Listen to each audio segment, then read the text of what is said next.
La sécheresse des années 1970 a profondément dégradé l'environnement naturel de la zone du Ferlo, entraînant des déficiences de toutes sortes.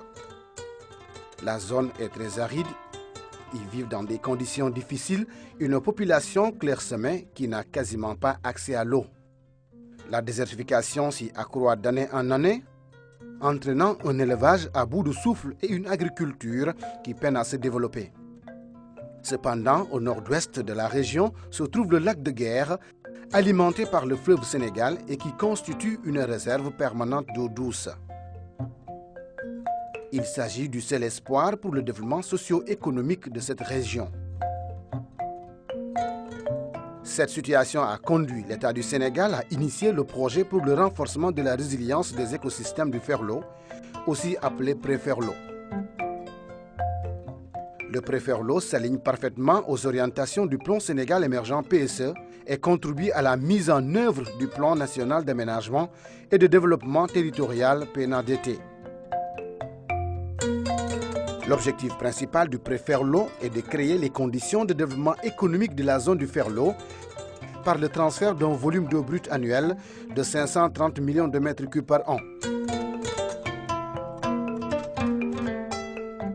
Les travaux identifiés portent essentiellement sur la motorisation des vannes de l'ouvrage hydraulique de Richard Toll,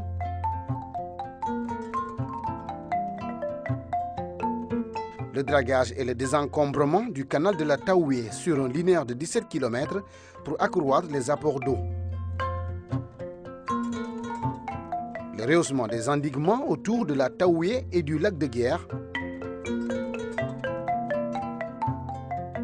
la construction d'un ouvrage de régulation à Keur Momar Sarr pour augmenter la capacité d'écoulement du lac de Guiers vers le marigot du Bas-Ferlo.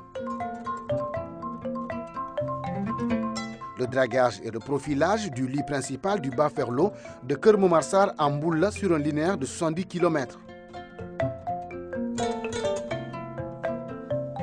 La construction de 2 stations de pompage à Mboulla alimentées par une centrale photovoltaïque de stockage de l'énergie avec générateur diesel.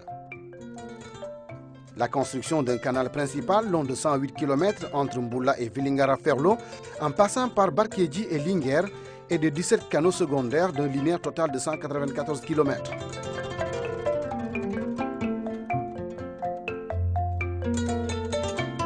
La construction d'un canal à ciel ouvert long de 41 km entre Mboulla et Dara en passant par Kab et de 4 canaux secondaires d'un linéaire total de 48 km.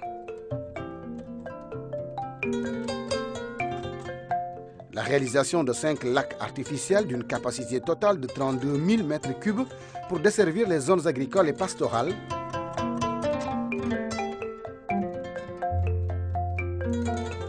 L'aménagement de 6 zones agricoles d'une superficie totale de 24 400 hectares et de 4 zones de pâturage d'une superficie totale de 8 800 hectares.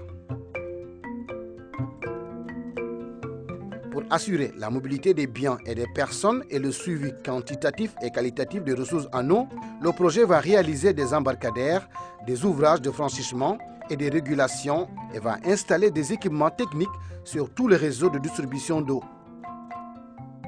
Les impacts positifs attendus du Pré-Ferlo sont l'amélioration de l'accès en eau potable des populations des localités riveraines du lac de Guiers, un développement des activités agricoles et pastorales de la zone du Ferlo par l'extension et l'intensification des superficies mises en valeur, la création d'emplois favorisant ainsi le développement des autres secteurs d'activité et la fixation des jeunes dans leur terroir, la restauration des écosystèmes et de la qualité des sols.